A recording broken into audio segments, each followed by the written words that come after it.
محمد یوسف قادری تبلیغی جماعت کے بزرگ گزرے ہیں، حضرت جی جو دوسرے نمبر پر تھے، انہوں نے ایک بات لکھی ہے، وہ فرماتے ہیں کہ رسول اللہ صلی اللہ علیہ وسلم کی ایک حدیث نقل کی ہے، حضور نے فرمایا لوگوں میں نے جب بھی کسی کو دین پیش کیا اس نے لہج و لال کی، سوچ و وچار کی، سوال جواب کیا، نبوت کے دلائل مجھ سے طلب کیے، اکیلا صدیق ہے جس نے نہ میری بات کی تردید کی نہ تنقیص کی، توجہ سے سمجھنا، نہ تائید کی بلکہ تصدیق۔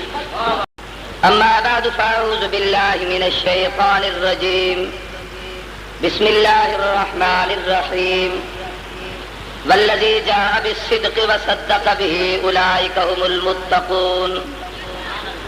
قال النبی صلی اللہ علیہ وسلم انا وابو بکر وعمر خلقنا من تربۃ واحدۃ وفيها نطفا ومنها نخرج يوم القيامة۔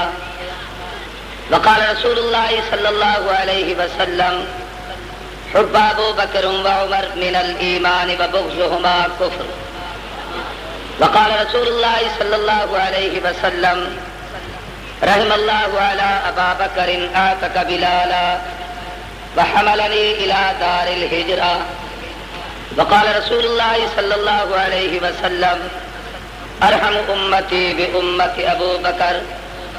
وقال رسول اللہ صلی اللہ علیہ وسلم لابی بکر الصدیق انت صاحبی فی الغار وصاحبی علی الحوض ومنبری ھذا علی الحوض، او کما قال رسول اللہ صلی اللہ علیہ وسلم۔ اللہ نے زینت بخشی ہے افلاک کو روشن تاروں سے، اسلام نے رونق پائی ہے محبوب خدا کے یاروں سے۔ ہوتے ہیں خفا کیوں سن کر پوچھو تو ذرا اغیاروں سے، تعریف صحابہ ثابت ہے قرآن کے 30 پاروں سے۔ ابو بکر و عمر ہیں سمع بصر، عثمان و علی ہیں قلب و جگر، حضرت کے ہیں منظور نظر، ہو کیوں نہ محبت چاروں سے۔ ہیں مرتبے ان کے سب سے بڑے جو بدر و احد میں جا کے لڑے، واللہ تجلی پھیلی ہے دنیا میں انہی ماہپاروں سے۔ احساس صداقت رکھتا ہوں، آئین عدالت رکھتا ہوں، آنکھوں میں حیا دل میں غیرت توفیق شجاعت رکھتا ہوں، اسلام سے مجھ کو الفت ہے ایمان کی حلاوت رکھتا ہوں، ابو بکر عمر عثمان و علی چاروں سے محبت رکھتا ہوں۔ ہے زمانہ معترف صدیق تیری شان کا، صدق کا اخلاص کا ایقان کا ایمان کا، تجھ سے پہلا نور اسلام عرب میں اور شام میں، مٹ گیا نام ارتداد و کفر کا طغیان کا، انبیاء کے بعد ہے رتبہ تیرا سب سے بلند، مقتدا ہے تو علی کا بوذر و سلمان کا۔ امان محمد امین محمد یسار محمد یمین محمد، وزیر محمد معین محمد مشیر محمد قرین محمد، سپردار مہر نگین محمد ابو بکر صدیق دین محمد۔ سب حضرات عقیدت اور محبت سے نماز والا درود شریف عبادت کی نیت سے اونچی آواز سے پڑھ لیں۔ اللهم صل على محمد وعلى آل محمد كما صليت على إبراهيم وعلى آل إبراهيم إنك حميد مجيد۔ اللهم بارك على محمد وعلى آل محمد كما باركت على إبراهيم وعلى آل إبراهيم إنك حميد مجيد۔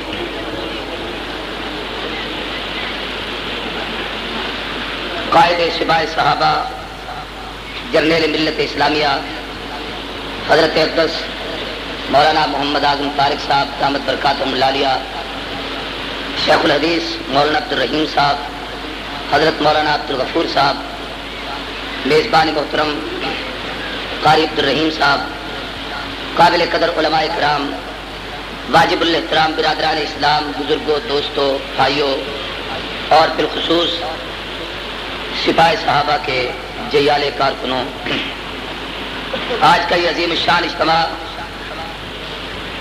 نبی صدیق کانفرنس کے عنوان سے معنون ہے۔ سب سے بڑی مشکل بات یہ ہوتی ہے کہ عنوان ایک ہو اور اس پہ مختلف مقرر ایک ہی عنوان پر گفتگو کر چکے ہوں، تو یقیناً بعد میں آنے والے کے لیے یہ بھی ایک پریشانی کا باعث ہوتا ہے کہ اب ان میں سے کون سی بات ہے جس پر میں گفتگو کروں، اور اس کے لیے میں اپنے واسطے ضروری سمجھتا ہوں کہ پہلے لوگوں کی تقریریں سنی جائیں پھر وہ تقریر کی جائے۔ اس سے یہ فائدہ ہوتا ہے کہ جو باتیں انہوں نے کہی ہیں اس کے علاوہ نئی باتیں کہنے کا موقع ملتا ہے، اور دوسرا فائدہ یہ ہوتا ہے کہ ان کی گفتگو سننے سے اپنے علم میں اضافہ ہوتا ہے، اور یہ میرا اپنا مزاج ہے۔ حضرت قائد محترم تشریف فرما ہیں، نبی و صدیق کے حوالے سے انتہائی اختصار سے چند گنی چنی ضروری باتیں آپ حضرات کے سامنے عرض کرنا چاہتا ہوں۔ قابل قدر دوستو، ہمارے بزرگوں میں ایک بہت بڑے عالم گزرے ہیں، امام اہل سنت سید نور الحسن شاہ بخاری رحمۃ اللہ تعالی علیہ۔ ان کی ایک کتاب ہے، اس کتاب کا نام ہی نبی و صدیق ہے۔ اس کتاب میں امام اہل سنت نے 200 موافقات جمع کیے ہیں جو نبی اور صدیق کی زندگی میں قدر مشترک تھے۔ اس وقت ان کے بیان کرنے کا وقت نہیں، ان کی ایک تقریر کے اقتباس سے میں اپنی تقریر شروع کرتا ہوں۔ شاہ جی ایک دفعہ تقریر فرما رہے تھے اور فرمانے لگے کہ محبوب کی زندگی کا خلاصہ کیا ہے؟ آدم سے عیسیٰ تک تمام انبیاء کے کمالات اور محاسن کو جمع کرو۔ آدم کی عنابت ہو، نوح کا ولولہ تبلیغ ہو، ابراہیم کا جوش توحید ہو، اسحاق کی رضا جوئی ہو، یوسف کا حسن ہو، لوط کی حکمت ہو، دانیال کی محبت ہو، زکریا کا وقار ہو، یحییٰ کی پاک دامنی ہو، موسیٰ کی کمالات ہوں، عیسیٰ کے معجزات ہوں۔ آدم سے عیسیٰ تک تمام انبیاء کے محاسن کو جمع کرو، اس مجموعے کا اگر کوئی نام تجویز کرو وہ ایک ہی نام ہے جسے محمد کہتے ہیں۔ کائنات حسن جب پھیلی تو لامحدود تھی، اور جب سمٹی تو تیرا نام بن کر رہ گئی۔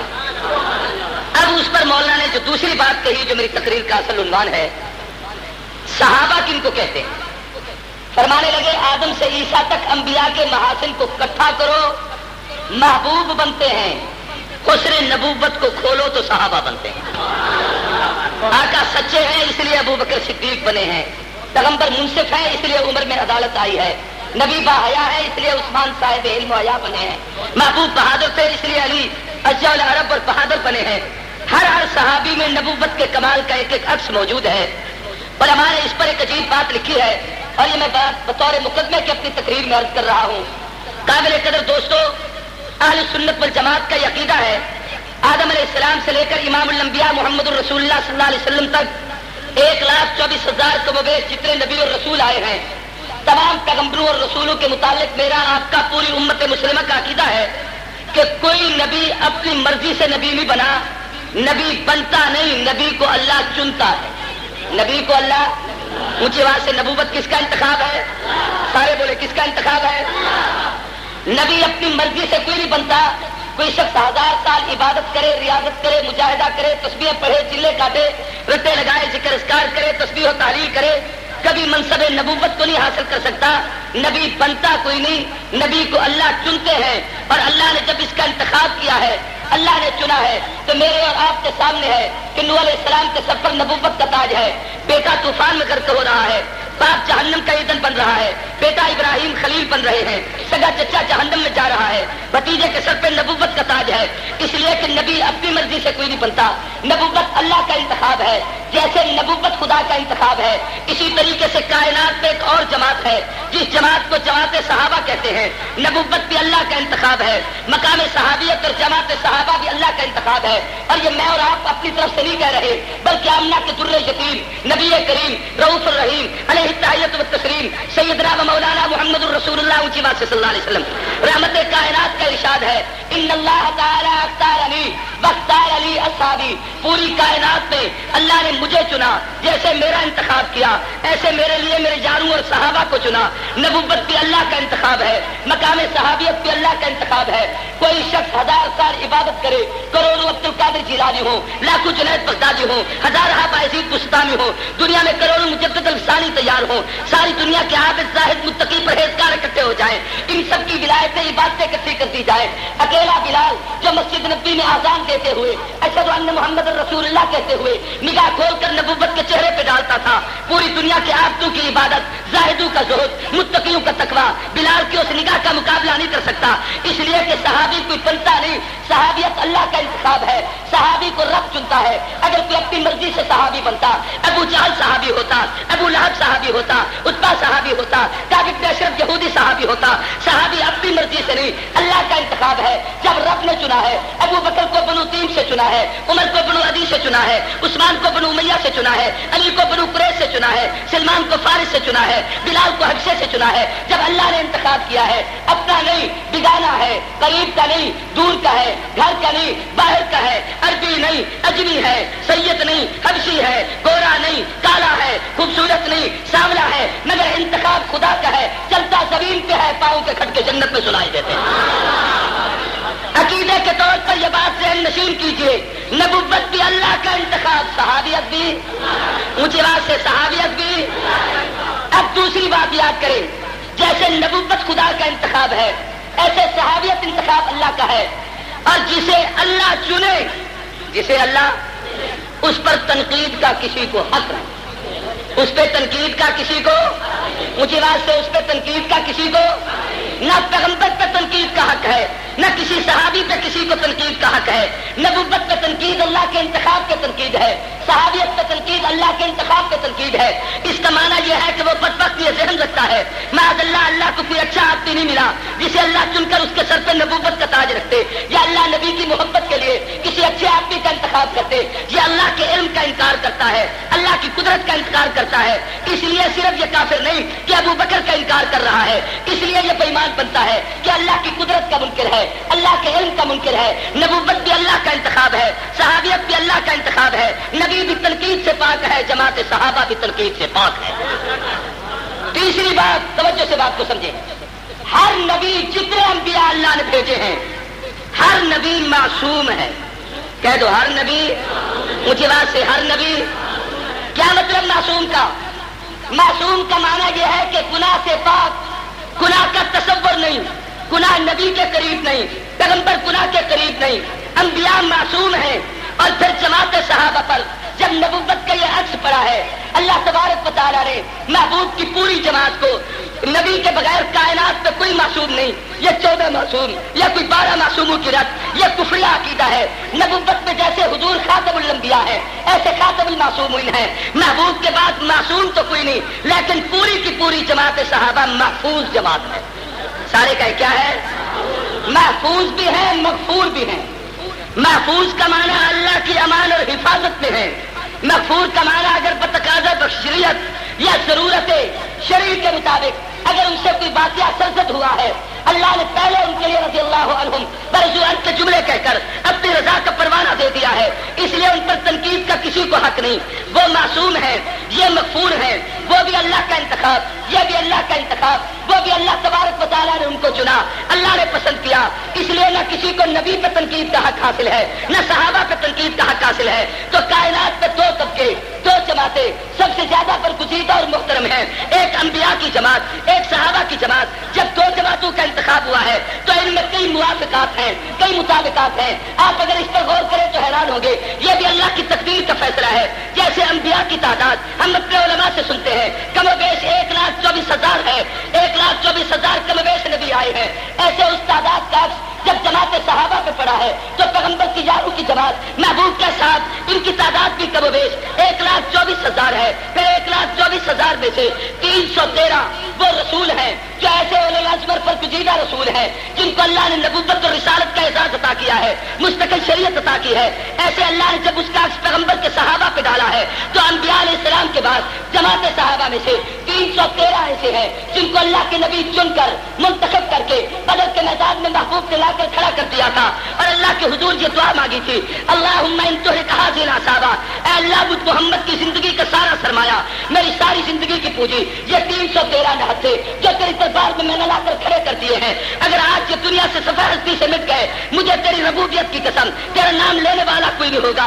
وہاں بھی 1,24,000, یہاں بھی 1,24,000. وہاں رسول 313, یہاں پر پیغمبر کے وہ صحابہ جو بدر کے میدان میں آئے ہیں, ان کی تعداد بھی 313 ہے. انبیاء کی جماعت کا عکس کامل اگر دنیا میں پڑا ہے تو صرف صحابہ پر پڑا ہے. ایک بات عجیب یاد کریں, ہر رسول دنیا میں کامیاب آیا. کہہ دو ہر رسول. قرآن مجید میں یہ جملہ ہے, یقتلون النبیین بغیر حق. انبیاء ناحق شہید ہوئے, ان کو قتل کر دیا گیا, لیکن کسی آیت میں یہ نہیں کہ یقتلون الرسل بغیر حق. کوئی رسول شہید نہیں ہوا, ہر رسول کامیاب و کامران. یعنی دنیاوی نگاہ سے بھی وہ اتنے کامیاب تھے کہ کوئی شخص یہ نہیں کہہ سکتا کہ یہ شہید ہو گیا. شہادت کا اعزاز تو مسلمانوں کے نزدیک ہے, کافر کے سامنے تو ظاہری طور پر وہ ناکامی ہے کہ یہ چلا گیا, اپنی تحریک میں ناکام ہو گیا. ہر رسول کامیاب و کامران ہے. ہر مسلمان کا عقیدہ ہے کہ جتنے رسول آئے سارے اونچی آواز سے. کافر کا یہ عقیدہ ہو سکتا ہے کہ جتنے رسول اور نبی آئے وہ ناکام ہو گئے معاذ اللہ, لیکن مسلمان کا یہ عقیدہ نہیں. جیسے وہاں 313 رسول کامیاب, ایسے پیغمبر جو بدر میں لے کے آئے تھے 313 وہ بھی اونچی آواز سے. اب انبیاء کی جماعت میں سے 10 ایسے اولو العزم رسول ہیں جو ان تمام رسولوں میں سب سے بلند پائے کے ہیں. اس کا عکس جب پیغمبر کی جماعت صحابہ پہ پڑا ہے تو اللہ نے ان میں سے 10 کا انتخاب کیا ہے جن کو محبوب نے اپنی دنیا کی زندگی میں نام لے کے جنت کا ٹکٹ دیا ہے. ابو بکر فی الجنہ, عمر فی الجنہ, عثمان فی الجنہ, علی فی الجنہ, سعد فی الجنہ, سعید فی الجنہ, طلحہ فی الجنہ, زبیر فی الجنہ, عبد الرحمن بن عوف فی الجنہ, ابو عبیدہ بن الجراح فی الجنہ. ایک ایک کا نام لے کر محبوب نے جنت کا ٹکٹ دیا ہے. وہاں بھی 10 ہے, یہاں بھی 10 ہے. پھر اس سے اور عجیب ان کا اللہ کی طرف سے انتخاب ہے. ان 10 میں سے اللہ نے 4 پیغمبر ایسے چنے جن کو مستقل کتاب عطا کی ہے, وہ صاحب کتاب بنے ہیں. محبوب کو قرآن مجید ملا ہے, موسیٰ علیہ السلام کو تورات ملی ہے, عیسیٰ علیہ السلام کو انجیل ملی ہے, داؤد علیہ السلام کو زبور عطا کی گئی ہے. جیسے وہاں پر 4 کا انتخاب ہے, ایسے پیغمبر کے وصال کے بعد محبوب کی مسند خلافت سے علی منہاج النبوت ترتیب سے آنے والے بھی 4 آئے. وہاں پر بھی 4, یہاں پر بھی اونچی بات سے, وہاں پر بھی 4, یہاں پر بھی, وہاں بھی 10, یہاں بھی, وہاں بھی 313, یہاں بھی, وہاں بھی 1,24,000, یہاں بھی زور سے بولیں 1,24,000. انبیاء معصوم, یہ مغفور, وہ اللہ کا انتخاب, یہ بھی اللہ کا انتخاب, وہ بھی تنقید سے پاک, یہ بھی تنقید سے پاک. جب صحابہ کرام کی ساری جماعت اللہ کی زمین پر نبوت کے کمالات کا عکس کامل نظر آتی ہے تو پھر علماء نے ایک اور عجیب بات لکھی ہے کہ جیسے اللہ تبارک و تعالیٰ نے محبوب کے اللہ نے اپنے محبوب کی اس جماعت پر انبیاء کے کمالات کا عکس ڈالا ہے, تو کچھ صحابہ ایسے ہیں جن کو اللہ نے حضور کے تمام کمالات اور انبیاء میں سے خاص نبیوں کو چن کر ان کے کمالات اللہ نے ان صحابہ میں ڈال دیے. مثلا عیسیٰ علیہ السلام کے کمالات اللہ نے حضرت علی میں رکھے. کن میں رکھے ہیں؟ اونچی بات سے. مثلا عیسیٰ کا پہلا حرف کیا ہے؟ زور سے بولو. آخری حرف کیا ہے؟ علی کا پہلا حرف کیا ہے؟ آخری حرف کیا ہے؟ اونچی بات سے. یا اور بہت ساری تطبیقیں ہیں, ان میں سے ایک یہ کہ عیسیٰ علیہ السلام کو قرآن نے کہا ہے کہ عیسیٰ کو ہم نے کتاب و حکمت عطا کی ہے, اور علی کے متعلق پر پیغمبر نے فرمایا ہے انا دار الحکمت وعلی بابها, علی کو بھی حکمت عطا کی گئی ہے. حضرت عیسیٰ علیہ السلام بہترین جج اور فیصل تھے. حضرت علی بن ابی طالب کو حضور نے اپنی امت میں فرمایا ہے افضاہم علی, میری امت کا جج علی بن ابی طالب ہے. پھر اسی طریقے سے حضور نے فرمایا علی تیرے متعلق میری امت میں ایسے 3 طبقات پیدا ہوں گے جیسے عیسیٰ علیہ السلام کے متعلق 3 گروہ پیدا ہوئے. ایک نے عیسیٰ علیہ السلام کی توہین کی, دوسرے نے عیسیٰ کو خدا کا بیٹا بنایا, تیسرا طبقہ اہل حق کا ہے جن لوگوں نے عیسیٰ کو اللہ کا بندہ کہا ہے, روح اللہ کہا ہے, اعتدال میں رہے ہیں. علی تیرے متعلق بھی 3 طبقات پیدا ہوں گے. ایک وہ بدبخت طبقہ ہوگا جو تیری توہین کرے گا, تیرے گلے میں معاذ اللہ رسی ڈال کے تجھے پکڑ کر یہ لوگوں کے سامنے باور کرے گا کہ اسے گھسیٹ کے لایا گیا تھا, ابو بکر کی امامت کو قبول کرنے کے لیے مجبور کیا گیا تھا. یہ توہین کرنے والا ہوگا. دوسرا وہ بدبخت طبقہ ہوگا جو تجھے الہ کہے گا, مشکل کشا کہے گا, داتا کہے گا. اہل حق وہ ہوگا جو ان دونوں کی درمیانی راہ، اہل سنت والجماعت کا وہ عقیدہ جیسے حضرت عیسیٰ علیہ السلام کے متعلق اہل اسلام کا عقیدہ ہے کہ وہ اللہ کے بندے بھی ہیں، اللہ کے رسول بھی ہے، اللہ کی روح بھی ہے، ایسے اہل سنت والجماعت کا حیدر کرام کے متعلق یہ عقیدہ ہے کہ اللہ کے بندے ہیں، اللہ کے محبوب کے خلیفہ چوتھے نمبر پر ہے، اہل حق میں سے ہے، ہمارے مقتدا اور پیشوا ہے، ہمارا عقیدہ نہ رافضی جیسا نہ خارجی جیسا، خوارج نے حضرت علی کی توہین کی ہے، روافض نے الہ بنایا ہے، اہل سنت والجماعت اعتدال پہ رہے ہیں، تو اللہ نے عیسیٰ کے کمال کا عکس حضرت علی پہ رکھا ہے۔ ایسے داؤد علیہ السلام کے کمالات اللہ نے حضرت سیدنا عثمان میں رکھے ہیں۔ کن میں رکھے ہیں بھائی؟ اونچی بات سے اور زور سے، مثلا تفصیل میں نہیں، ایک بات ان میں سے کہتا ہوں، داؤد سب سے زیادہ خوش الہام تھے، سب سے بہترین خوبصورت کتاب کی تلاوت کیا کرتے تھے۔ علماء نے لکھا ہے حضرت داؤد علیہ السلام جب زبور پڑھتے، پرندے ہوا میں اڑتے ہوئے آتے اور ان پہ سکتے کی کیفیت طاری ہو جاتی، وہ آ کے درختوں پہ بیٹھ جاتے تھے، اور بڑی عجیب لعنت آبودی دنیا میں مشہور ہے۔ ایسے محبوب کی جماعت پہ عثمان ابن عفان کو یہ سعادت حاصل ہے کہ جیسے ناشر قرآن ہے، جامع القرآن ہے، ایسے قاری قرآن ہے کہ کلمہ پڑھا، سامع قرآن بن کر زندگی گزاری، قاری قرآن بن کر دور حکومت گزارا، ناشر قرآن بن کر، اور جب دنیا سے رخصت ہوئے تو شہید قرآن بن کر۔ عیسیٰ علیہ الصلوۃ و حضرت سیدنا عثمان ابن عفان پر حضرت داؤد کے کمالات کا عکس ہے۔ داؤد علیہ السلام انبیاء میں وہ حکمران نبی ہے جس کو اللہ نے نبوت بھی عطا کی تھی، سب سے بڑی حکومت بھی عطا کی تھی۔ عیسیٰ علیہ السلام حضرت عثمان ابن عفان پوری امت مسلمہ میں سب سے بڑے ملت اسلامیہ کے حکمران بنے ہیں، 44 لاکھ مربع میل کے فاتح بنے ہیں۔ اللہ نے سب سے بڑی عظمت ان کو عطا کی ہے۔ اس طریقے سے حضرت سیدنا داؤد کے متعلق آتا ہے، انتہائی شریف الطبع۔ ویسے تو اللہ کا ہر نبی شریف ہوتا ہے، لیکن ان کا علم و حوصلہ مشہور تھا۔ حضرت عثمان رضی اللہ تعالیٰ عنہ کا علم و حوصلہ مشہور تھا۔ اسی طریقے سے موسیٰ علیہ السلام کے کمالات کا اگر پیغمبر کی جماعت پہ کسی پر پڑا ہے تو وہ عمر بن خطاب پر۔ کس پر پڑا ہے؟ نبیوں میں موسیٰ جلالی، نبی کے صحابہ میں فاروق جلالی۔ سمجھ آ رہی ہے کہ نہیں؟ موسیٰ اس میں کوئی نقطہ ہے؟ اونچی آواز سے۔ عمر اس میں کوئی نقطہ ہے؟ اونچی آواز سے۔ وہ بھی نقطے کے بغیر، یہ بھی نقطے کے بغیر، وہ بھی جلالی، یہ بھی جلالی۔ اور اس میں ایک اور عجیب تطبیق ہے کہ موسیٰ علیہ السلام اللہ کے کلیم، رب سے باتیں کرنے والے، ہم کلامی کرنے والے، اور عمر بن خطاب کے متعلق حضور نے فرمایا ہر امت کے اندر ایک شخص ایسا پیدا ہوتا ہے جو اللہ سے ہم کلام ہوتا ہے، اور میری امت کا وہ آدمی جس سے اللہ باتیں کرتے ہیں، جو اللہ کی گفتگو کرتا ہے، اللہ کی بولی بولتا ہے، جو زمین پر بولے، آسمان سے قرآن وحی بن کے اترے، وہ میری امت کے عمر بن خطاب ہے۔ پھر موسیٰ علیہ السلام کے جو کمالات تھے اللہ نے حضرت عمر بن خطاب میں اس طریقے سے بھی رکھے ہیں کہ حضرت کلیم کی ٹکر دنیا کے بہت بڑے حکمران کے ساتھ، فرعون کے ساتھ مقابلہ ہوا۔ عمر بن خطاب نے دنیا کا بہت بڑی طاقت کیسر و کسریٰ کے حکمرانوں کے ساتھ مقابلہ کیا ہے، جو موسیٰ علیہ السلام کے مقابل آئے وہ بھی تہہ تہہ، وہ بھی جہنم رسید ہوئے۔ جو عمر بن خطاب کے مقابل آئے اللہ نے ان کو بھی تباہ و برباد کیا، فاروق کو کامیاب و کامران کیا۔ پھر عمر کے عثمان موسیٰ علیہ السلام کے کمالات کا حضرت فاروق پر یہ بھی ایک عجیب آیا ہے کہ یہی سبب اور حکمت تھی کہ حضرت عمر بن خطاب تورات کے ورقے پڑھ رہے تھے کہ تبھی روحجات جو حضرت موسیٰ علیہ السلام سے تھا اس سے ایک عظیم نسبت ملا کرتی تھی۔ اس وجہ سے تو جو کمالات اللہ نے کلیم میں رکھے وہی کمال اللہ نے حضرت عثمان فاروق میں رکھے۔ حضرت عثمان توجہ کرنا، حضرت موسیٰ علیہ السلام دریا پہ آسا مارتے ہیں، راستے بنتے ہیں، عمر دریا کو خط لکھتا ہے، عمر کے خط پر دریا اپنے جوبن اور روانی میں آتا ہے۔ یہ وہ تمام کمالات تھے جو اللہ نے ایک نبی کے کمالات کا عکس فاروق میں ڈالا۔ اب موضوع کی طرف آئیے، یہ سارا ایک میں مقدمہ بنا رہا تھا۔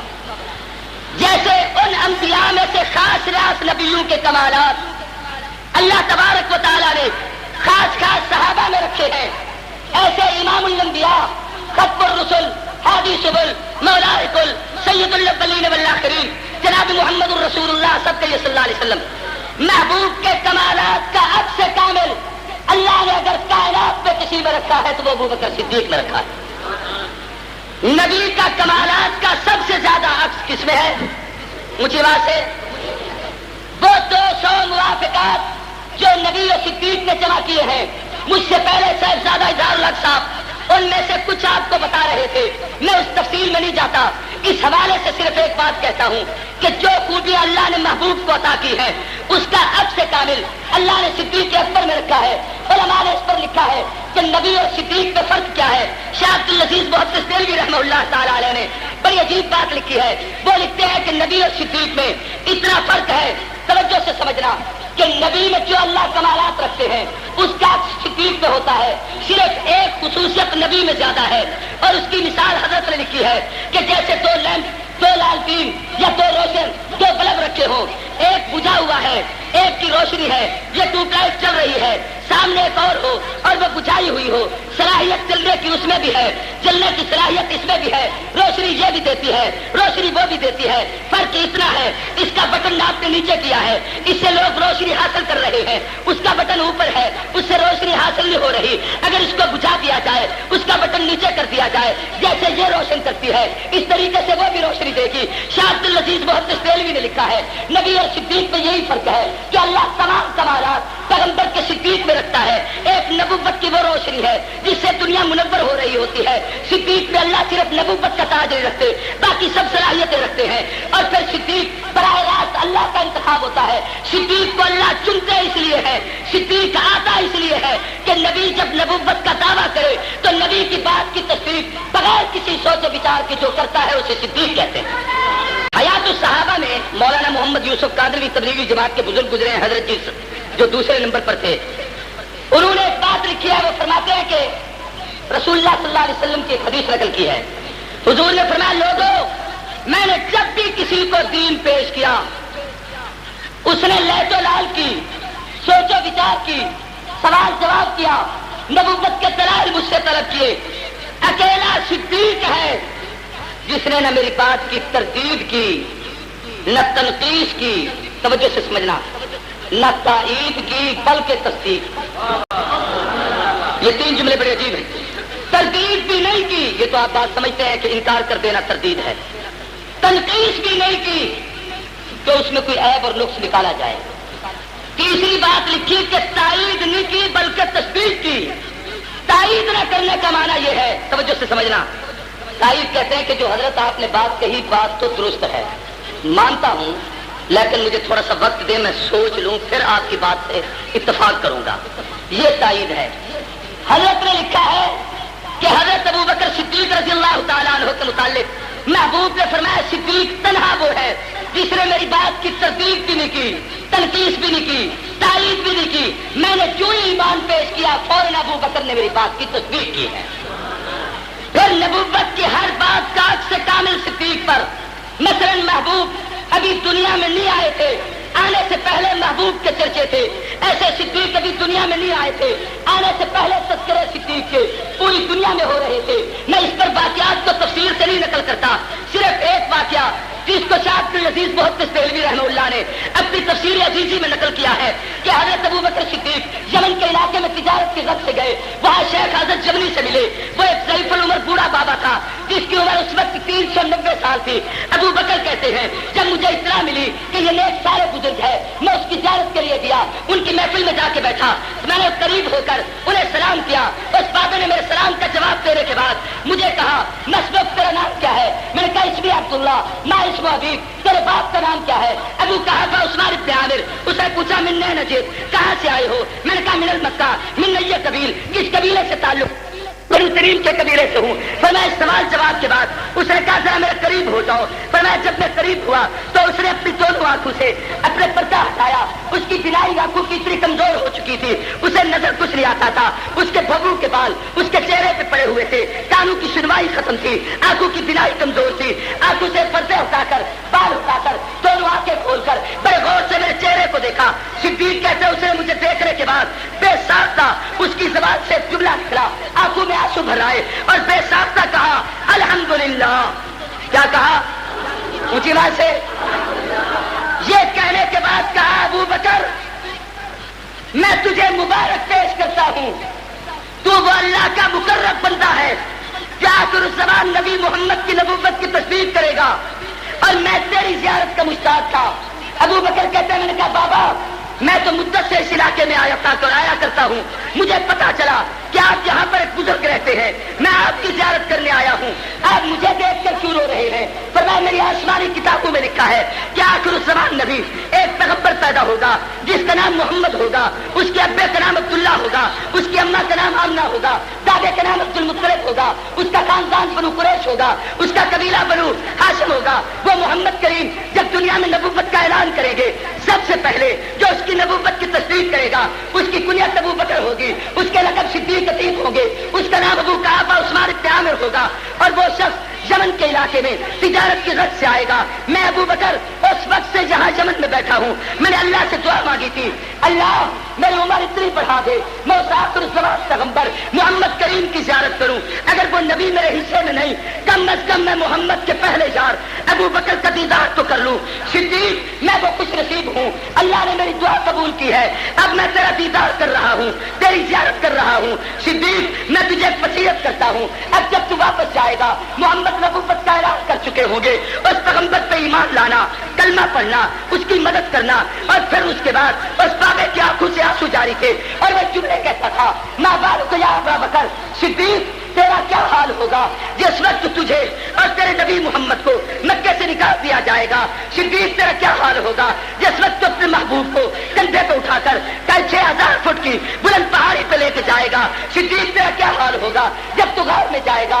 صدیق تیرا کیا حال ہوگا جب کالا موجی تجھے ڈسے گا؟ صدیق تیرا کیا حال ہوگا جب تو محبوب کے لیے مصائب سہے گا؟ صدیق تجھے وصیت کرتا ہوں، جان دینی پڑے تو دے دینا، مال دینا پڑے تو دے دینا، وطن دینا پڑے تو دے دینا، اولاد قربان کرنی پڑے تو قربان کر دینا، سب کچھ دینا، محمد کا ساتھ نہ چھوڑنا۔ تاریخ بتاتی ہے آنے سے پہلے آسمانی کتابوں میں جیسے پیغمبر کے تذکرے تھے ویسے ابو بکر کے تذکرے بھی تھے۔ محبوب اماں کے پیٹ میں ہے، حضور کی والدہ محبوب کی آمد کے خواب دیکھتی ہے، ابو بکر اپنی ماں کے پیٹ میں ہے، ابو بکر کی ماں ابو بکر کی آمد کے خواب دیکھتی ہے۔ تفسیر کا وقت نہیں، صرف ایک واقعے کی طرف اشارہ۔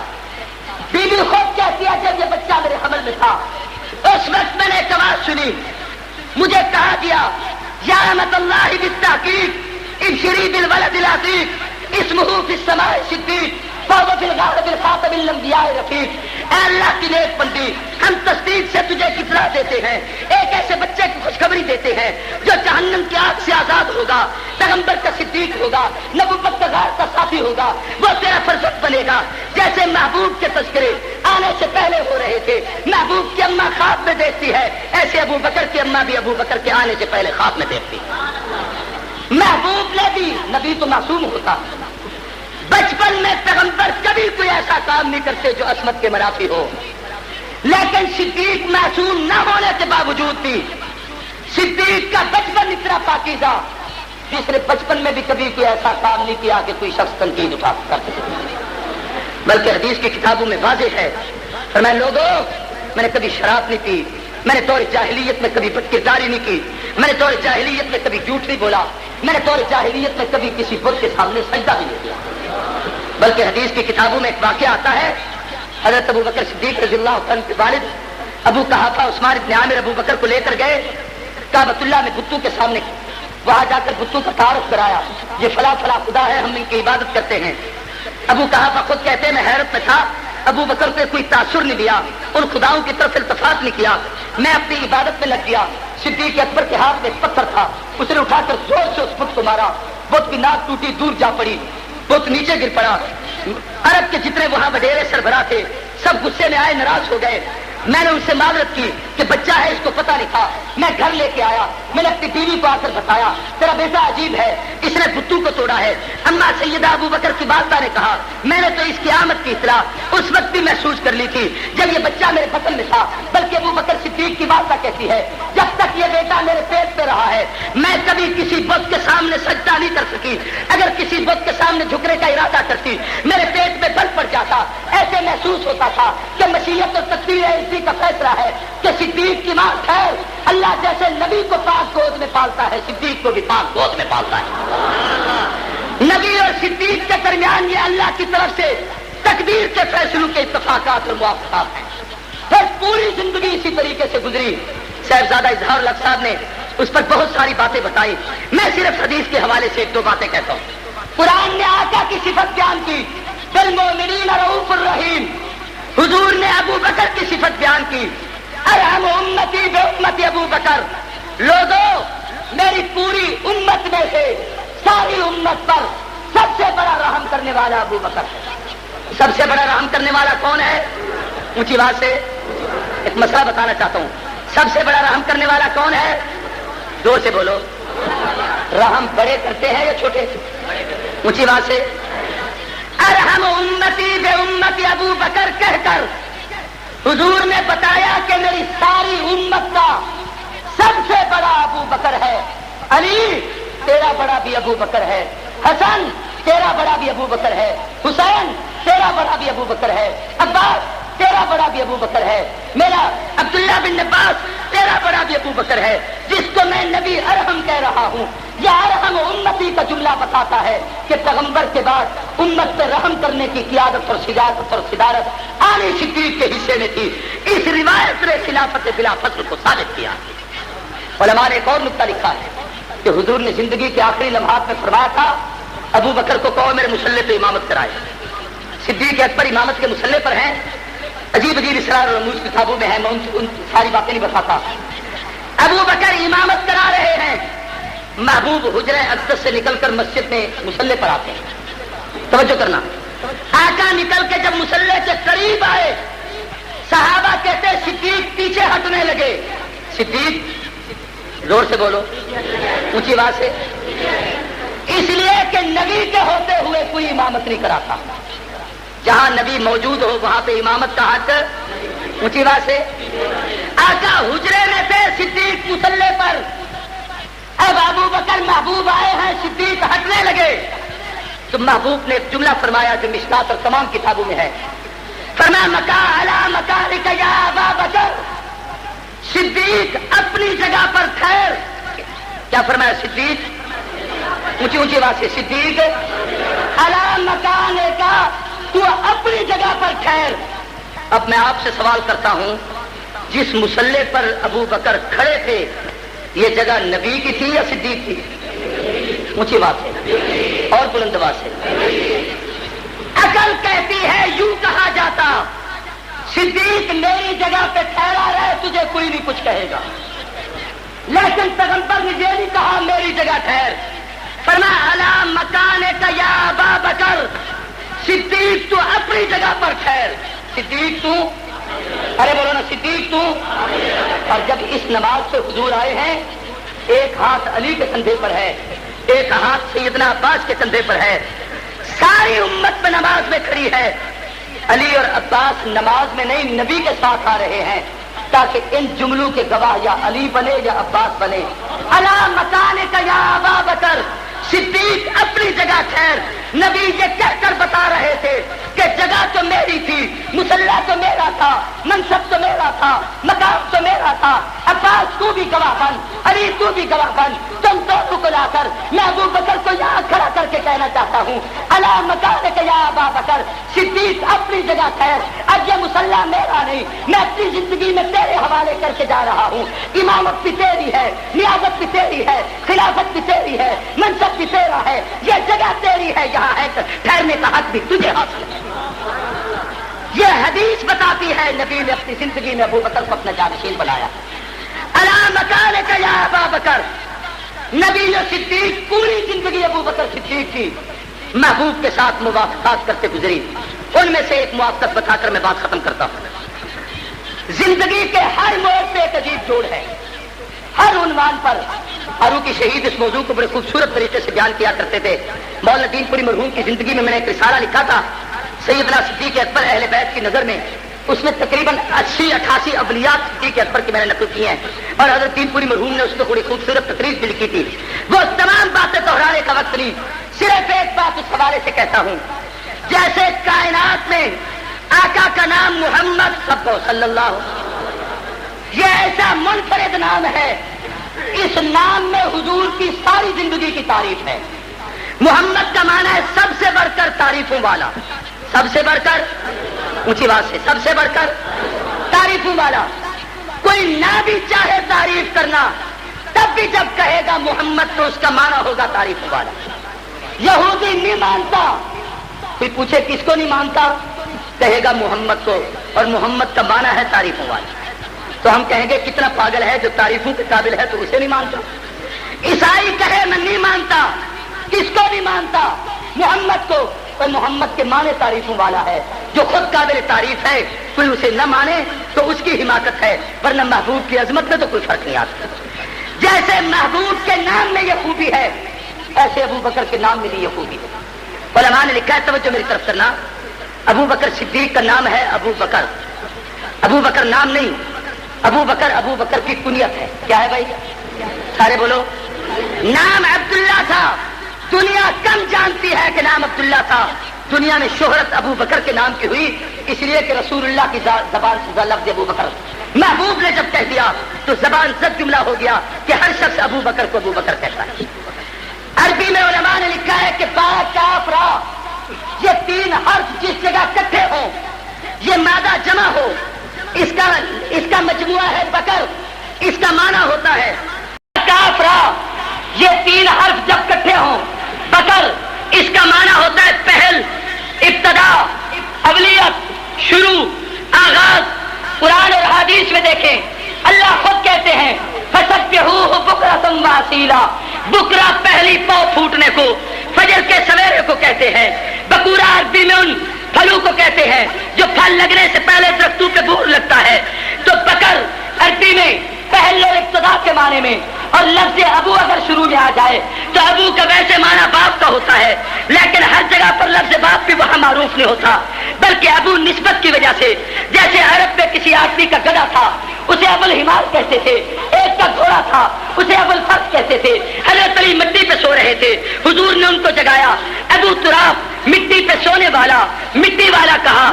ایسے ابو بکر با کاف را، اس کا معنی اول اور ابتدا، ابو کا معنی بالا، ابو بکر اولیتوں والا، ابو بکر پہل والا، ابو بکر اول آنے والا، ابو بکر پہلا کام کرنے والا. اب اگر کوئی کبینہ یہ کہے میں ابو بکر کو پہلا خلیفہ نہیں مانتا، بھائی کس کو نہیں مانتا؟ کہے گا ابو بکر کو، اور ابو بکر کا معنی پہلا خلیفہ ہے. ابو بکر کا معنی کیا ہے؟ میں پہلا مسلمان نہیں مانتا. کس کو نہیں مانتا؟ کوئی کہے ابو بکر کو تو ہم کہیں گے ابو بکر کا معنی پہلا مسلمان ہے. میں پہلا مومن نہیں مانتا. کس کو نہیں مانتا؟ ابو بکر کو. ابو بکر کا معنی پہلا مومن، پہلا مسلم، پہلا ایمان لانے والا. اور صرف یہاں تک بس نہیں، اگر صدیق کی پوری زندگی پر غور کرو تو ایک ایک جملہ ابو بکر کی زندگی کا اس کی اولیت پر دلالت کرتا ہے.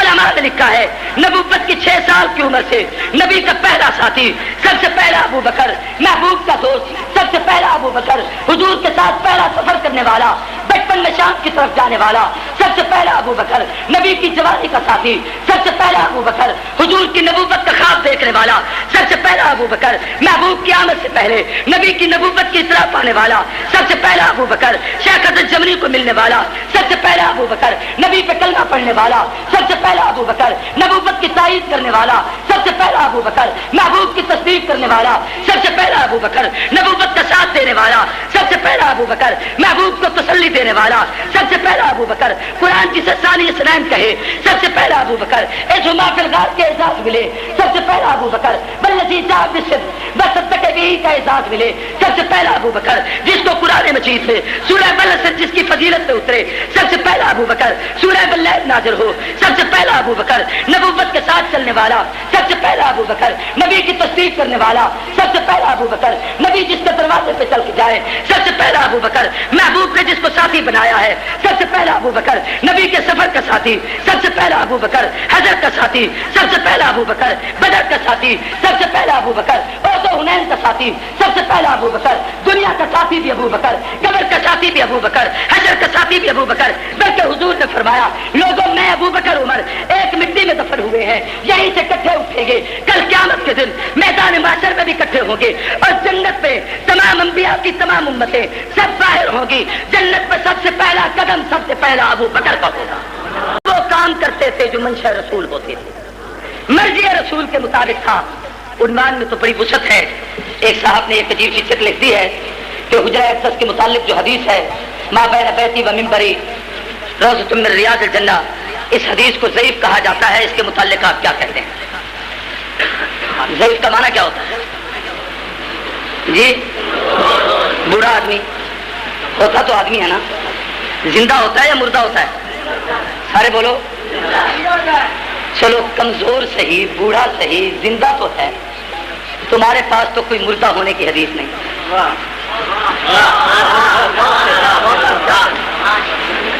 اور مجھ سے پہلے صاحبزادہ صاحب نے ایک روایت بیان کی تھی, مولانا زکریا نے باقاعدہ فضائل اعمال, فضائل درود میں اس کو نقل کیا ہے, اور بہت ساری روایات میں ہے. حضرت علی کو بلا کر حضرت ابو بکر نے وصیت کی تھی. علی کو بلا کر, علی میری موت کے بعد میری میت کو رسول اللہ کے روضہ اطہر کے سامنے رکھ دینا, اور یہ کہنا آقا غلام حاضر ہے, اجازت ملے کیوار کھلے, دروازہ کھلے, حجرے میں دفن کرنا, ورنہ مجھے جنت البقیع کے قبرستان میں دفن کر دینا. جس وقت روضہ اطہر کے سامنے لا کر میت رکھی گئی, حدیث کی کتابوں میں آتا ہے, اس لیے 22 جمادی الثانی کو ہم صدیق اکبر کا یوم مناتے ہیں کہ یہ علی کی سنت ہے. ابو بکر کی میت 22 جمادی الثانی کو رکھی تھی, اور علی ابن ابی طالب نے فضائل صدیق پہ ایک بہت بڑا وسیع خطبہ دیا. جو علی کو مانتا ہے وہ فضیلت صدیق 22 جمادی الثانی کو بیان کرتا ہے. حضرت علی نے اس میں بڑے فضائل ابو بکر کے بیان کیے, اور آخر میں کہا ابو بکر نے مجھے وصیت کی تھی, اس کے مطابق روضہ اطہر کے سامنے آئے اور یہ جملہ کہا کہ آقا غلام حاضر ہے, اجازت ہو تو اندر دفن کریں ورنہ قبرستان میں لے جائیں. روایت کے جملے ہیں, تالا کھلا, دروازہ کھلا, قفل ٹوٹا, حجرہ اقدس سے آواز آئی, یوصل الحبیب الی الحبیب, یار یار کے انتظار میں بے قرار ہے, دوست کو دوست سے ملا دیا جائے. تب ابو بکر صدیق کو روضہ اطہر میں دفن کیا گیا.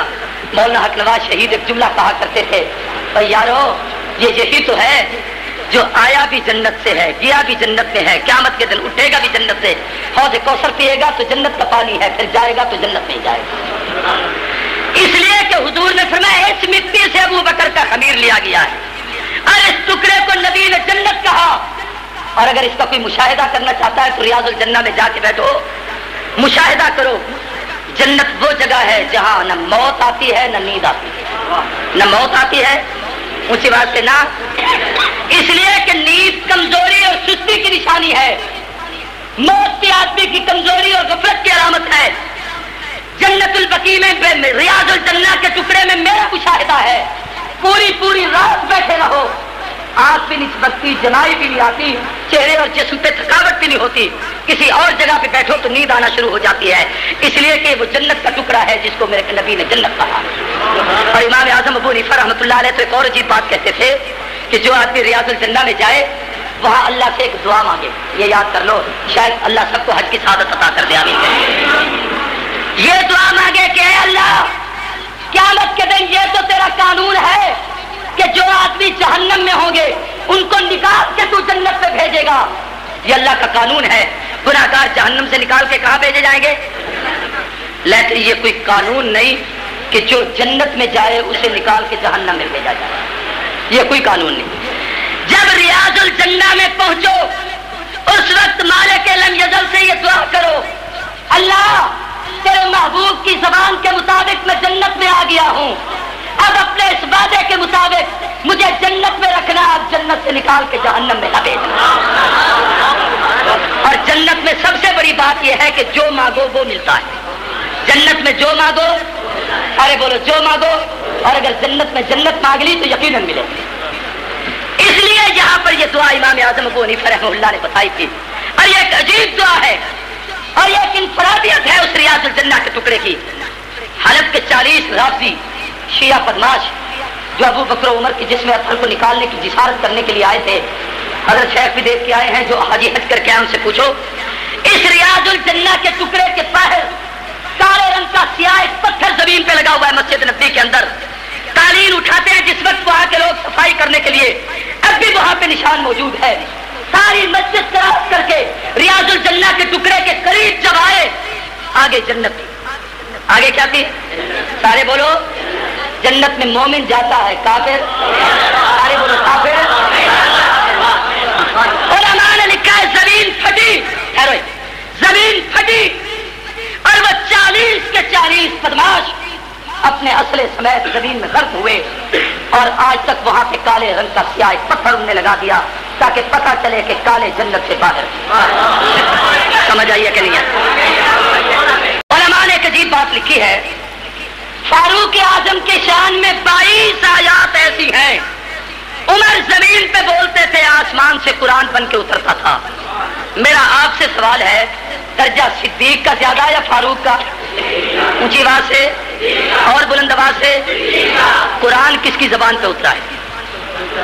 سارے بولو. ابو بکر کی زبان پہ کیوں نہیں آیا؟ سوال سمجھ آ رہا ہے کہ نہیں؟ سوال سمجھ آیا کہ نہیں؟ مولانا دین پوری مرحوم ایک جملہ کہتے تھے، عمر بولے تو قرآن، عمر تولے تو میزان. عمر کی زبان پہ تو قرآن اترا، صدیق کی زبان پہ کیوں نہیں اترا؟ توجہ سے بات کو سمجھنا. صدیق کی نسبت اس سے بھی اونچی ہے، اس کے بولنے کی نسبت ہے، وہاں بولنے کی بھی ضرورت نہیں پڑی. 7 آیتیں قرآن مجید میں ایسی ہیں جن میں سورہ والعصر بھی ہے، سورہ واللیل بھی ہے، والذی جاء بالصدق بھی ہے، اسی طریقے سے ثانی اثنین اذ ھما فی الغار بھی ہے، اسی طریقے سے قسم اللہ بھی ہے. 7 مقامات ایسے ہیں، توجہ کرنا، جو ابو بکر کی عظمت میں اترے لیکن صدیق کو بولنے کی ضرورت نہیں پڑی. عمر بولتے تھے قرآن بنتا تھا، صدیق صرف سوچتے تھے قرآن بنتا تھا. صدیق کہتے ہیں سوچتا تھا کہ یوں کہوں، ابھی میں نے کہا نہیں تھا کہ آسمان سے جبریل اتر کے آتا اور محبوب قرآن بنا کے بتا دیتے کہ ابو بکر اللہ نے تیری تعریف میں یہ بات کہی ہے، اور ابو بکر کہتا محبوب میرے دل میں بھی یہی خیال آیا تھا. اس کے بول پہ قرآن اترے، اس کی سوچ پہ قرآن اترے. اور ایک بات جو مولانا ادریس کاندلوی نے لکھی ہے، میں اپنے اکابر کے حوالے اس لیے آپ کو دیا کرتا ہوں کہ خدا کے لیے اپنے بزرگوں کی کتابیں پڑھا کرو، اپنے اکابر کو سمجھا کرو. سیرت مصطفیٰ میں مجھ سے پہلے صاحبزادہ صاحب نے اس آیت کی تلاوت کی تھی، ثانی اثنین اذ ھما فی الغار یقول لصاحبہ لا تحزن ان اللہ معنا. اس آیت کے ضمن میں ایک عجیب نکتہ حضرت نے لکھا ہے، ثانی اثنین اذ ھما فی الغار. توجہ سے معنی سمجھنا، ان دو کے وہ دوسرے ہیں جو 2 غار میں تھے. ثانی اثنین، اثنین 2، ثانی 2 میں سے دوسرا. ان 2 کا دوسرا کون ہے غار میں؟ توجہ کرنا، دوسرا کون ہے؟ بولو بھائی، سارے بولو اونچی آواز سے. نہیں، اسی کی بات سمجھانا تھا. شیخ نے لکھا ہے یہاں پہ ثانی صدیق نہیں. توجہ سے سمجھنا، پوری زندگی کے ہر موڑ پہ نبی اول ہے، صدیق ثانی ہے، لیکن یہ اکیلی جگہ ایسی ہے جہاں قرآن کہتا ہے ثانی اثنین اذ ھما فی الغار، محمد دوسرے ہیں ان 2 کے جو 2 غار میں تھے. اس یقولوں کی ضمیر کا مرجع اس ثانی کی طرف لوٹتا ہے. وہی ثانی لے صاحب ہی اپنے دوست ابو بکر کو کہتا تھا لا تحزن ان اللہ معنا، گھبرانا اللہ ہمارے ساتھ ہے. مولانا ادریس نے جہاں نکتہ یہ لکھا ہے کہ ہر جگہ پہ محبوب اول صدیق ثانی، مگر جب غار میں جانے کا وقت آیا ابو بکر پہلے گئے ہیں، نبی بعد میں گئے ہیں. قرآن نے جہاں یہ عقدہ کھولا ہے کہ نبی نہیں پہلے گئے، صدیق گئے ہیں، غار صاف کی ہے، جگہ بنائی ہے، پھر محبوب کو بلایا ہے. اشارہ اس طرف تھا کہ لوگوں آج اس دنیا کی غار میں صدیق نے جگہ صاف کی ہے، محبوب آئے ہیں. اشارہ تھا ابو بکر نہ گھبرا، آج تو میرا انتظام کر رہا ہے، کل حجرے میں سونے کی باری آئے گی، میں پہلے جاؤں گا، تو بعد میں آئے گا. یا دشمن میرے ہیں، پیرا تیرا ہے، وہاں دشمن تیرے ہوں گے، پیرے میرے ہوں گے. اور ایک نکتہ اس پر توجہ کریں، مولانا دوست محمد قریشی رحمہ اللہ نے اس پر ایک اور عجیب بات لکھی. ہمارے اکابر خدا کی قسم عجیب لوگ تھے، ایسے نکات کو سنتے آدمی حیران ہو جاتا کیا اللہ ان لوگوں پہ انکار کرتے تھے ان باتوں کا. مولانا نے اس پر ایک عجیب نکتہ لکھا ہے کہ ابو بکر صدیق نے پوری زندگی میں 3 تمنائیں اللہ کے سامنے پیش کی تھی. اللہ مجھے ساری زندگی میں 3 چیزیں سب سے زیادہ پسند ہیں. النظر الی وجہ رسول اللہ، میری دید ہو پیغمبر کا دیدار کروں. بنتی تحت رسول اللہ، میری بیٹی ہو نبی پہ قربان کروں. انفاق مالی علی رسول اللہ، میرا مال ہو نبی پہ قربان کروں. توجہ میری طرف، جیسا مال صدیق نے دیا ایسا مال کسی نے نہیں دیا. سارے بولو ایسا مال کیسا دیا؟ گھر کو جھاڑو دیا.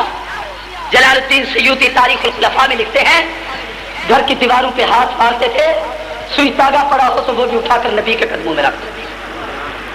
جیسے اولاد صدیق نے پیش کی ایسی بیٹی کسی نے نہیں. ایسی بیٹی, سارے بولو ایسی بیٹی. کیا مطلب؟ توجہ سے بات کو سمجھنا. رسول اللہ کے جب نکاح اما عائشہ صدیقہ سے ہوا, حضور کی عمر پتہ کتنی تھی؟ 55 سال. کتنی؟ بڑھاپا یا جوانی؟ سارے بولو.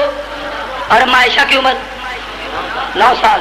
بعض روایات میں 12 سال تک کی روایتیں ملتی. عائشہ جوانی کے مراحل کی طرف آ رہی ہے, پیغمبر بڑھاپے میں ڈھل رہے ہیں. صدیق کو یقین ہے کہ نبی کے وصال کے بعد میری بیٹی کہیں نکاح نہیں کر سکے گی. ایسا ہے کہ نہیں ہے؟ کیونکہ امت کی ماں ہے, حرام ہے امت پہ نبی کی بیوی کسی جگہ نکاح نہیں کر سکتی.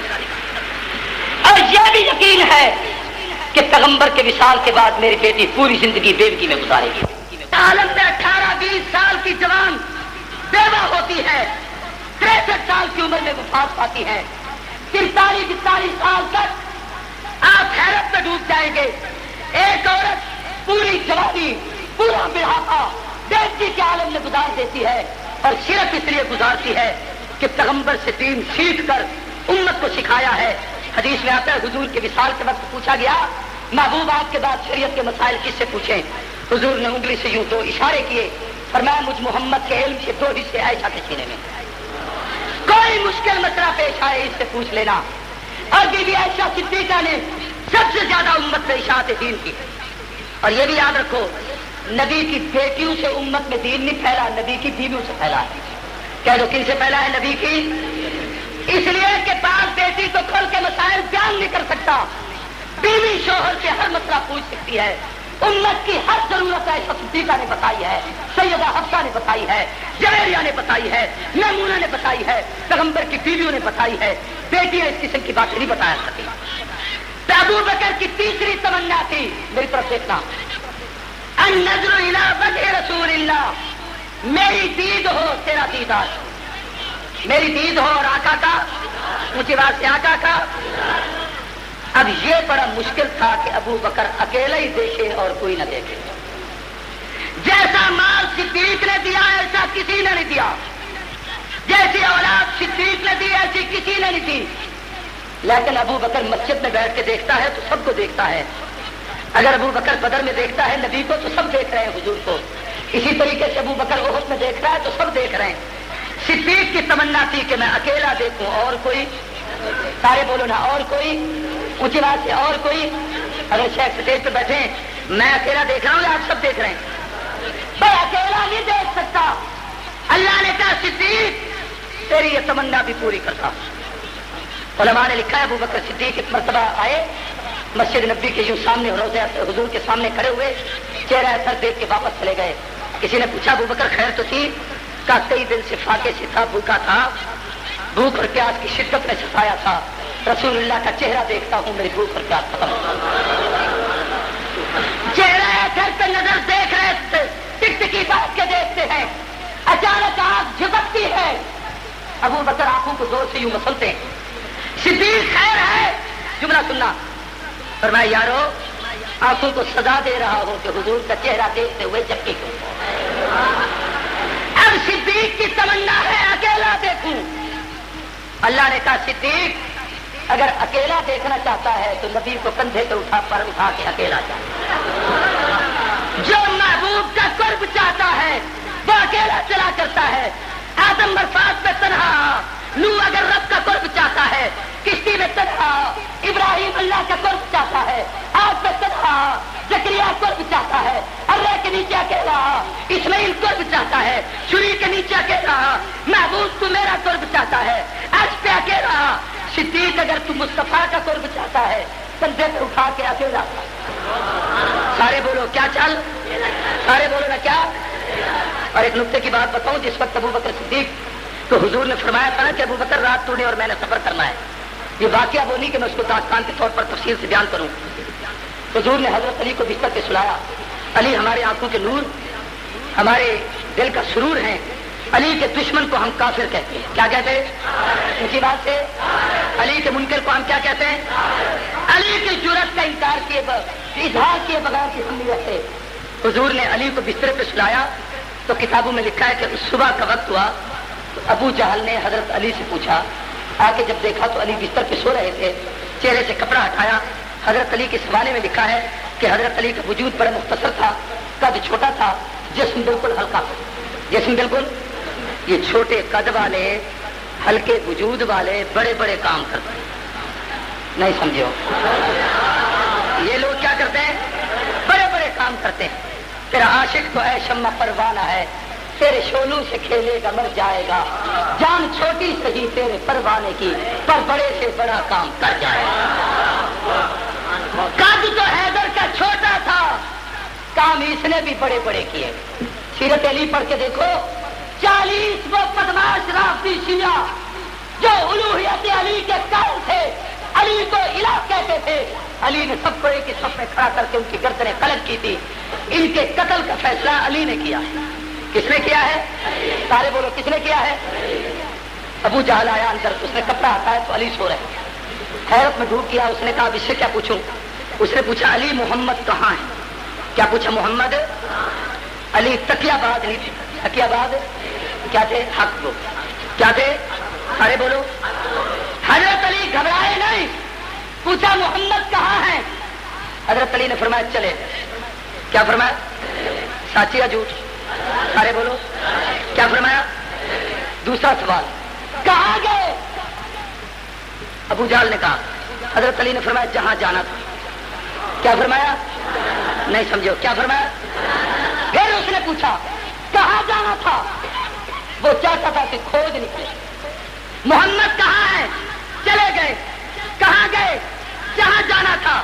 پھر پوچھا کہاں جانا تھا؟ حضرت علی نے فرمایا جہاں گئے. نہیں سمجھو. جہاں. سارے بولو جہاں. اب ابو جہل اپنا گندا سا منہ لے کے باہر نکلا. اس کا جملہ سننے کا ہے. اس نے کہا محمد نے یہ جو نوجوانوں کی ٹیم تیار کی ہے یہ ہمارے قابو میں نہیں آتی. اب بھی کئی لوگ کہتے ہیں حق نواز یہ جو نوجوان تیار کر گیا ہمارے قابو میں نہیں آتے. حضرت علی, بات اور طرف چلی جائے گی. ابو بکر صدیق نے محبوب کو کندھوں پہ اٹھایا اور یہ حدیث کے لفظ ہے حملنی الی دار الہجرہ. 6000 فٹ کی بلند پہاڑی پہ صدیق لے کر گیا ہے. جب غار کے اندر گئے, صاف کیا, توجہ کرنا, محبوب کو اندر بلایا. میں اس تفصیل میں نہیں جاتا. جب اندر بلا کے سامنے بٹھایا, آقا سامنے ہے, ادھر ابو بکر ہے. حضور کے چہرے کو دیکھتے ہیں لیکن دیکھنے میں مزہ نہیں آ رہا کہ جب سامنے دیکھ رہے ہیں غار کے دانا بھی نظر آ رہا ہے, کبوتری بھی نظر آ رہی ہے, وہ مکڑی کا جالا بھی نظر آ رہا ہے, کافروں کے پاؤں بھی نظر آ رہے ہیں. سوچا تو تھا تنہا یار کو دیکھوں اور کسی کو نہ دیکھوں. خدا جب حسن دیتا ہے نزاکت آ ہی جاتی ہے, ٹھکانے سے نہیں آتی. خدا جب حسن دیتا ہے نزاکت آ ہی جاتی. محبت خود ہی آداب محبت سکھاتی ہے. ابو بکر دامن پھیلا کے بیٹھ گئے اور اپنا جھولی بنائی اور کہا محبوب میرا جی چاہتا ہے آپ بڑے تھکے ہیں آرام کر لیں. حضور کا سر اٹھا کر اپنی گود میں رکھا. علماء نے لکھا ہے ابو بکر کے سر گود میں نبوت کا سر ایسے سجتا تھا جیسے رحل پہ قرآن کا نسخہ کھلا رکھا. اب ذرا توجہ کر, صدیق کی دعا پوری ہوتی ہے. آقا سامنے تھے تو صدیق یوں دیکھے, میں مولانا کو دیکھتا ہوں دائیں بائیں کے لوگ بھی نظر آتے ہیں, لیکن جب سر آیا گود میں میری طرف دیکھنا. اب النظر الی وجہ رسول اللہ, صرف نبی کی ابو بکر کی آنکھ, نبی کا چہرہ, ادھر ادھر کسی طرف نہیں دیکھا. اب یہ ابو بکر صرف تنہا محبوب کو دیکھتا ہے اور شاید میرا بھی ذاتی ذوق ہے. اما عائشہ کے بقول کان خلقہ القرآن, وہ قرآن جو 30 پاروں کی شکل میں ہے وہ تو پوری دنیا پڑھے, مگر ابو بکر تو اس عملی قرآن کو پڑھ, بس کے چہرے کو پڑھ, بلیل کے زلفوں کو پڑھ, مازاغ البصر کے نگاہ کو پڑھ, علم نشرح لک صدرک کے سینے کا مطالعہ کر, ما کذب الفؤاد کے نبی کے دل کو دیکھ, ما لا تحرک به لسانک کے زبان کو پڑھ, نبی کے چہرے کے خد و خال کو پڑھتا رہے. اب تیری نظر صرف محبوب کے چہرے پہ ہے اور کسی چیز پر نہیں. کسی عاشق کے بقول رخ یار کو غور سے تکتا ہوں اس لیے رخ محبوب کو غور سے دیکھتا ہوں اس لیے کہ اہل دل پڑھتے ہیں کتاب آہستہ آہستہ۔ بعض لوگ جب کتاب میں نظر ڈالتے ہیں ان کی نظر کسی طرف نہیں جاتی، ابو بکر کی نگاہ بھی جب نبی کے چہرے پہ آئی پھر کسی طرف نہیں۔ جب صدیق دیکھ رہا تھا تو کالے نے برداشت نہ کیا، نہیں سمجھے؟ کالے نے برداشت، نبی صدیق غار میں تب بھی کالا دشمن، آج مزار میں تب بھی کالا دشمن۔ کالے سے برداشت نہ ہوا، اس نے ڈسا، کہہ دو اس نے ڈسا، کیونکہ کالے کا کام ہی ڈسنا ہے۔ ہمارے پاس جاہل صوفی مولوی کہتے ہیں یہ سانپ نبی کا بڑا عاشق تھا، پتہ نہیں کتنے ہزار سال سے غار میں چھپا ہوا تھا، چاہتا تھا حضور کی زیارت کروں۔ نور الحسن شاہ بخاری کہتے تھے ہو ابو بکر کا دشمن نبی کا عاشق بنے، یہ ہو ہی نہیں سکتا۔ جو صدیق کو ڈسے وہ نبی کا عاشق نہیں۔ توجہ کر، اب یہ کالے نے ڈسا، زہر کھا کر آنکھوں میں آنسو بن کے سامنے آیا۔ میری طرف دیکھنا، جب آنسو باہر نکلنے لگے ابو بکر نے سر پہ ہاتھ مارا کہ پگڑی سے آنسو پوچھوں، لیکن وہ پگڑی تو پھاڑ کے پہلے سوراخوں میں دے چکے تھے۔ سوچا کہ کرتے سے پوجھ لوں، کرتا تو وہ جھولی پہ بچھا ہوا تھا، محبوب کا سر تھا۔ سوچا کہ اپنے ہاتھوں سے آنسو صاف کروں، تقدیر کے فیصلے نے کہا ابو بکر ہاتھ روک، آج تیرے آنسو کی قیمت لگانا چاہتے ہیں، دنیا کو پتا چلے دو ہی قطروں کی قیمت عظیم ہے، یا عثمان کے خون کا قطرہ جو قرآن کی زینت بنے، یا صدیق تیری آنکھ کا قطرہ جو پیغمبر کے چہرے کی زینت بنے۔ اس لیے یہ رخ یار پہ آئے، پتا چلے کہ محبوب کی محبت میں یہی آنکھ پہ تاب۔ کالے نے ڈسا، سارے بولو نا کالے نے، اے موزی کیوں؟ توجہ کرنا، اس نے کہا نبی اور صدیق کو کٹھا دیکھ کے برداشت نہیں کر سکتا، کٹھا دیکھ کے، سارے بولو نا کٹھا دیکھ کے۔ لیکن ایک بات یاد رکھو، موزی ہر طرف سے آیا، راستے بند، راستے، صدیق نے سارے راستے، اونچی بات سے سارے راستے، کیوں کہ جہاں نبی اور صدیق اکٹھے ہوں وہاں موزیوں کے داخلے بند، وہاں موزیوں کے داخلے، نبی اور صدیق غار میں تب بھی موزی کا داخلہ بند، نبی اور صدیق مزار میں تب بھی موزی کا داخلہ، موزی ایران کا ہو یا ہندوستان کا ہو سب کے داخلے، اونچی بات سے سب کے داخلے بند۔ لیکن ایک بات یاد رکھو، وہاں صدیق نے بند کیا۔ صدیق سے تعلق رکھنے والوں، اگر صدیق جہاں تھا اس نے موزی کو وہاں نہیں آنے دیا، تو جہاں صدیق کے دیوانوں تم رہتے ہو، یہ 10 محرم کو موزی تمہارے دروازے پہ کیوں آتا؟